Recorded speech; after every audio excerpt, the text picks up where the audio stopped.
suaminya itu dipindah dan dimutasi ke kota selanjutnya yang juga sama-sama di Jawa Timur, setahun dia aman. Dan kemudian di tahun kedua ternyata dia sedang dekat dengan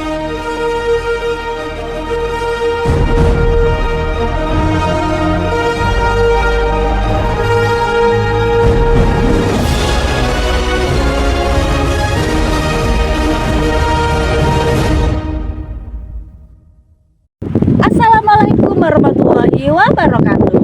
Hai teman-teman, bertemu lagi dengan saya Lydia Mawana. Nah, kali ini saya akan melanjutkan part 2 dari cerita sebelumnya. Oke, kali ini ceritanya cukup panjang dan sangat menyenangkan. Dan menurut kalian gimana kalau kalian ada komen atau kalian ada masukan atau ada saran buat mereka, siapa tahu mereka juga baca ya, dan mereka juga melihat atau menonton video ini. Oke, saya mulai lagi untuk cerita part 2-nya. Nah, pada saat si suaminya itu dipindah dan dimutasi ke kota selanjutnya yang juga sama-sama di Jawa Timur, setahun dia aman. Dan kemudian di tahun kedua ternyata dia sedang dekat dengan seorang janda, dimana janda ini sudah pernah menikah sampai 4 kali, tapi dia punya 1 anak tunggal. Dan di situ si janda ini ternyata seorang biduan juga. Si janda ini juga tahu kalau laki-laki yang mendekatinya itu adalah suami orang. Dan si suami ini dia udah jarang sekali komunikasi sama sang istri. Memang udah kebiasaan dari awal LDR, mereka tidak pernah ada komunikasi karena pulangnya seminggu sekali, tapi setiap malam tidak pernah ada chat, telepon dan lain sebagainya, tidak pernah ada. Kemudian kemungkinan dari situ si suami ini merasa kesepian atau bagaimana, terjadilah perselingkuhan itu. Nah, menurut kalian gimana? Apakah ini kesalahan istri yang kurang komunikasi atau kebiasaan suami karena sudah menjadi bad karakternya? Silakan nilai sendiri. Nah, setelah di kota berikutnya ini, si suami menjalani hubungan dengan seorang janda cantik. Disitulah mereka sering ketemu setiap hari, sering makan bareng setiap hari tanpa ketahuan oleh sang istri. Aman sekali karena sang istri jarang komunikasi dan jarang ke kota tersebut. Karena memang si istri ini juga kerja di kotanya, seorang pekerja juga, seorang karyawan perusahaan bank juga. Jadi memang sama-sama capek atau bagaimana, tapi si istri ini begitu pulang kerja dia masih ngurus anak-anaknya yang masih kecil-kecil. Kebetulan setelah kehamilan kedua, si istri ini mengundurkan diri dari perusahaannya. Mungkin dia merasa capek, punya anak kecil-kecil, dia sudah melahirkan lagi anak kedua. Akhirnya dia ingin mendedikasikan waktunya untuk anak-anaknya. Dan dia sudah izin kepada suaminya, bagaimana kalau aku resign aja, mas, aku ingin ngurus anak-anak. Iya, nggak apa-apa, toh gajiku juga mencukupi. Karena setelah pindah ke kota berikutnya ini gajinya semakin gede karena dia sudah naik jabatan. Nah, di situ juga ada doa istri. Jangan lupa ya mas ya, di situ ada doa istri, dimana yang tadinya kamu masih di bawah, karena saking kuatnya doa istri kamu, ridhonya istri kamu, akhirnya kamu bisa naik jabatan. Tapi kamu telah menyalahgunakan semua itu. Kemudian si suami ini dengan enaknya dia bermesraan lagi dengan seorang janda cantik, seorang biduan. Dan ini sangat keterlaluan. Si janda ini bukan hanya ingin numpang aja sama si laki orang ini, tapi dia juga ingin menguasai, ingin merebut. Dan ini udah pelakor banget ya namanya ya. Jadi si perempuan ini sepertinya ingin menguasai si laki-laki ini karena dia tahu gajinya si laki-laki ini gede. Kemudian si perempuan ini selalu dinafkahi sama si laki-laki ini, berangsur-angsur dari bulan ke bulan, tahun ke tahun, si laki-laki ini sudah gak pernah nafkahin si istrinya sama sekali. Kemudian si istrinya curiga, kenapa biasanya nih aku ditransfer sekian juta, kenapa sekarang cuma segini? Biasanya ATM itu diserahkan ke aku, kenapa sekarang diminta? Nah, istrinya curiga. Ternyata kecurigaan itu terjawab pada saat suami pulang. Iseng nih si istri ngelihat HP suaminya. Ternyata di situ ada foto selfie dari seorang perempuan itu mengenakan baju tank top ya, foto seksi ya gitu. kayak selfie gitu ya. Nah seperti itu ada beberapa. Kemudian ada chat sayang-sayangan, langsung lemes si perempuan itu, si istri langsung lemes, panas, gemeter, tak berdaya. Dan dia nggak berani nanya sama suaminya, dia masih tampung dulu. Dan ini sudah ketiga kalinya dia seperti itu. Kemudian si suami ini sedang tidak ada di rumah itu waktu dia pulang. Si istri ini lagi masak nih ceritanya. Si suami itu tiba-tiba keluar dari rumah. Setelah si istri ini selesai masak, semuanya sudah matang. Nah, si istri ini ingin menawarkan makan paginya kepada suami. Dia mencari di mana suami saya kok tidak ada di rumah. Akhirnya dia keluar rumah, dia cari di sekitar rumah situ, ternyata suaminya sedang telepon-teleponan di belakang rumah. Sembunyi-sembunyi. Si istri curiga dong, ngapain telepon sembunyi-sembunyi? Di dalam rumah kan nggak masalah kalau emang teleponnya benar-benar.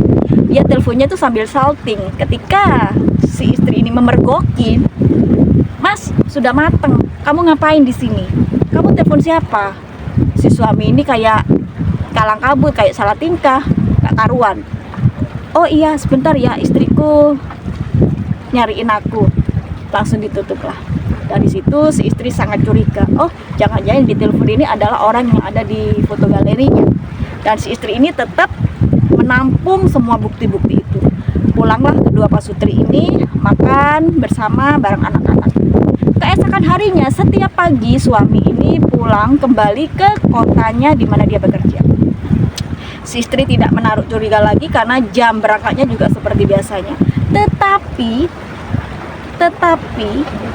ternyata dia tidak pulang ke kosannya. Setelah pulang kerja, sore malamnya dia tidur di hotel bersama janda tersebut. Bagaimana istrinya ini bisa tahu? Karena malamnya waktu si suami ini tidur di hotel, nggak tahu mereka udah selesai hahihi atau enggak, kita nggak tahu. Di situ difotolah sama si janda itu keadaan suaminya yang lagi di hotel bareng dia, dan dikirimlah bukti itu ke sang istri lewat HP suaminya. Si istri kaget. Di situ ada foto suaminya lagi tiduran di hotel, tapi tanpa didampingi oleh perempuan itu. Dan di situ ada message-nya, kata-katanya bahwa suami kamu sedang sama aku sekarang di hotel ini. Gimana perasaan sang istri waktu itu? Berdebar kencang jantungnya, lemes, gemeter, berkeringat. Dia udah nggak tahu mau ngapain, lemes. Padahal si istri ini mengira pagi suami berangkat kerja, ternyata dia malamnya ada di hotel dan paginya dia masih belum siap-siap berangkat.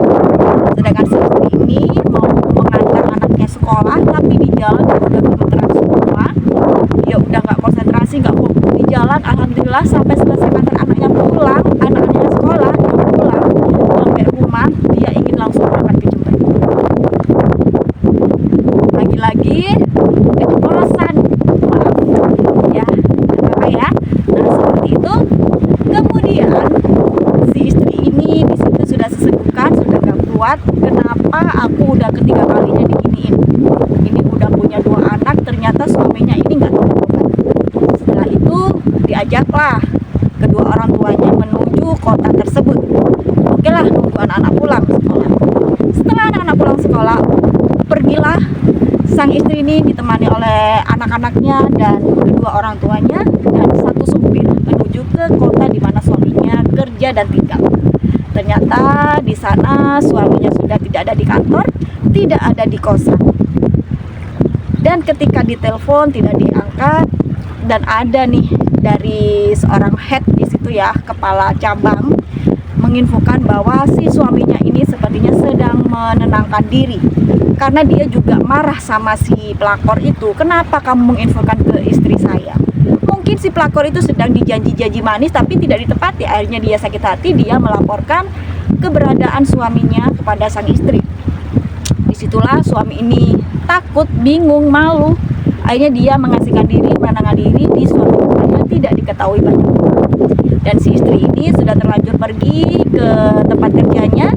Dengan penuh emosi dia meminta suami ini dipecat karena sudah selingkuh berkali-kali dan ini ketiga kalinya. Dan si kepala cabang ini cukup bijak, dia masih menampung semuanya dan melihat sebenarnya Pak A ini sangat berprestasi di sini, karyawan yang sangat berprestasi, dia itu baik banget, bagus banget kerjanya. Cuman sayang kepribadiannya seperti itu. tukang selingkuh. Dia sudah tidak bertanggung jawab secara lahir batin kepada sang istri dan anak. Dia tidak pernah menanyakan kabar anak. Ketika anak sakit, dia tahu kabarnya, tapi dia tidak pulang. Malah dia tetap bersenang-senang sama jandanya. Dan ternyata si janda ini melarang si suami ini untuk pulang ke rumah istrinya. Dia ingin menguasai laki-laki ini. Dia ingin sepenuhnya memiliki laki-laki ini, mulai dari keuangannya, gajinya, dan jiwa raganya, semuanya ingin dikuasai. Jadi ketika si suami ini berhendak pulang atau telepon, hanya sekedar telepon anak-anak, selalu dilarang.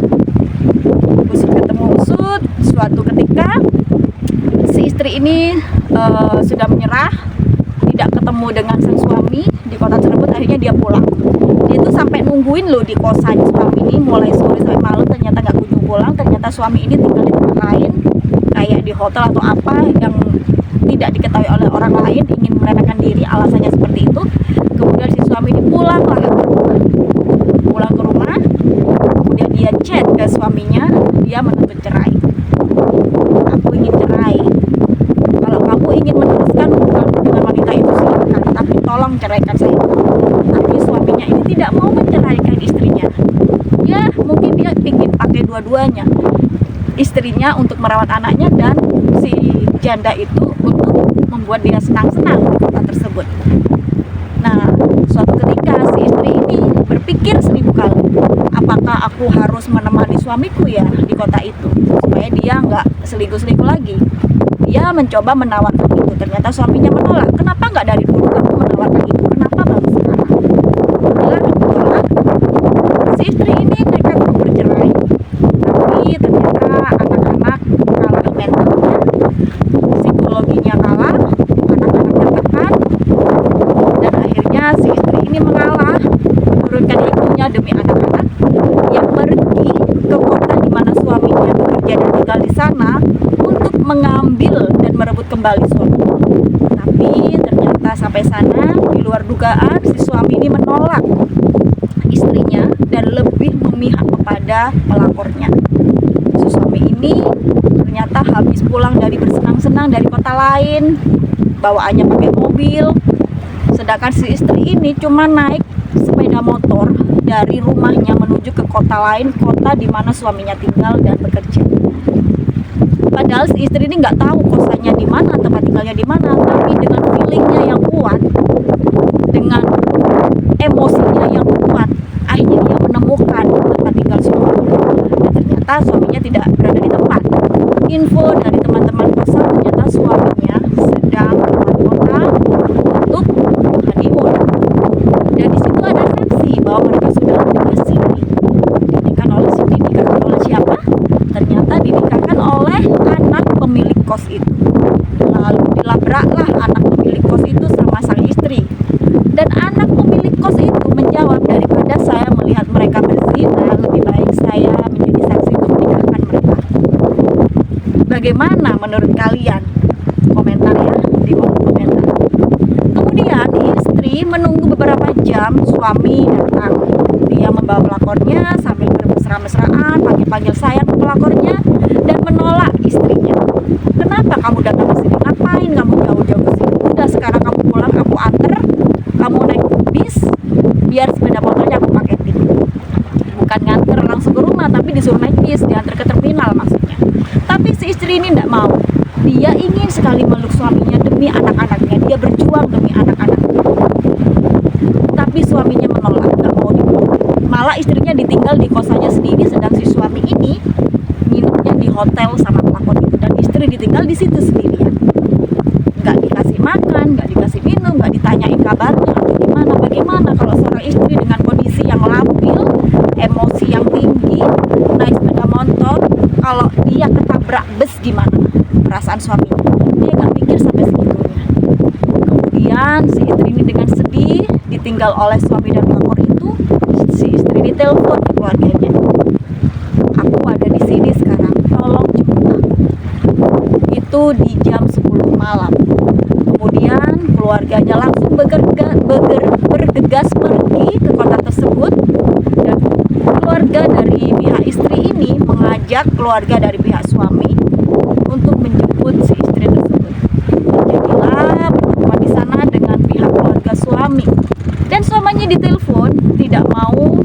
mendatangi istrinya. Dia tetap kekeh berada di hotel bersama pelapornya. Ya udahlah, akhirnya istri pulang dan sepeda motornya ditinggal di situ. Dan keesokan harinya sepeda motor itu dibawa dan diambil oleh adik ipar dari suami, adik ipar dari istrinya, dari istri, suami dari adik kandung sang istri. Kemudian si istri ini melayangkan gugatan cerai ya, dan resmi cerai di situ. Tapi sang suami tetap nggak mau cerai, maunya dua-duanya dipakai. Tapi istri mana yang mau dipoligami, istri mana yang mau dipakai? Si istri ini kan ya udah aku beli surat sendiri aja.